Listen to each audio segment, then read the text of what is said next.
Should you invest in a residential assisted living home or an Airbnb? Well, I sure think that residential assisted living is the way to go. And I've got some pretty cold hard facts that follow everything I believe here, but you got to make your own opinion. You've got to take your own choice. What I'm seeing in the market, and you might be seeing this too, is cities literally shutting down Airbnb, saying no more can you do that here.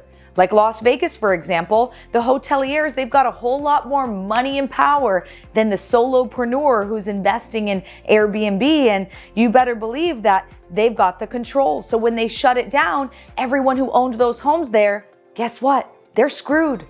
Not to mention the fact that inflation, recession, money's getting tight right now. People, the consumer, is pulling back on vacation homes, on Airbnbs. They're no longer doing that week-long trip in Europe or that week-long trip in Disney. So your home may be sitting vacant for a while. Last but not least, you got to remember the big hoteliers, Marriott, they're getting into the Airbnb game. They're actually buying entire neighborhoods and turning all of them into Airbnbs. You better believe that they can do it cheaper, faster, and better than you can.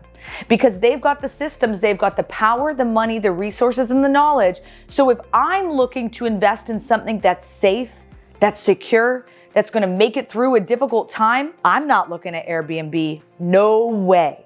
But residential assisted living, something that we know is recession resistant, something that we know will fare well in good times and bad times, something that we know has massive demand. 1.3 million beds short is where we sit today. And there's only 47 million people in the silent generation, those who are currently living in assisted living, but the 76 million baby boomers that are yet to come over the next 20 or 30 years, this is why we call it the silver tsunami. It is coming and you cannot stop it. So I want to invest in something that not only makes a major impact, has really excellent cash flow, but also is going to keep me as the investor, as the owner, safe and secure.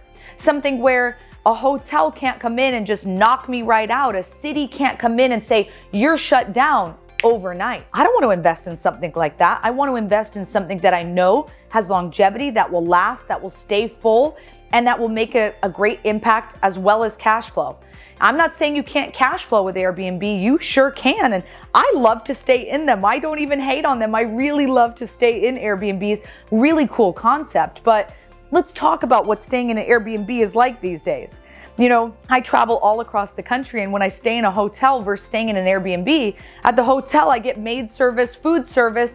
Every single day I come back and my room is fresh and clean, right? The check-in process is smooth and easy. The check-out process, I just leave my room a mess and I walk out the door. Good to go. It's one clean flat rate, no add-ons, no funny instructions. Most of the time I can check in early and check out late, no issue. Have you been to an Airbnb lately?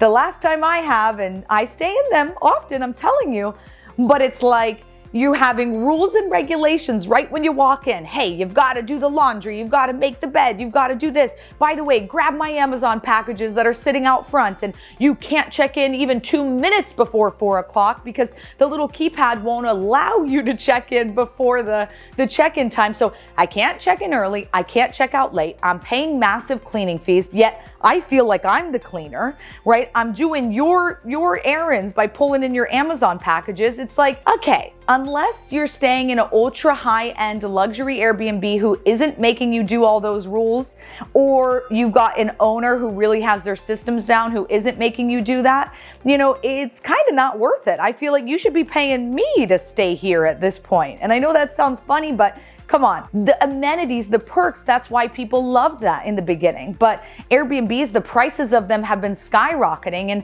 I feel for those people who are Airbnb owner and operators. Actually, a lot of them come to our class because they say, I've got a beautiful home in a luxury area, it's a large home, and Airbnb is not working for me anymore.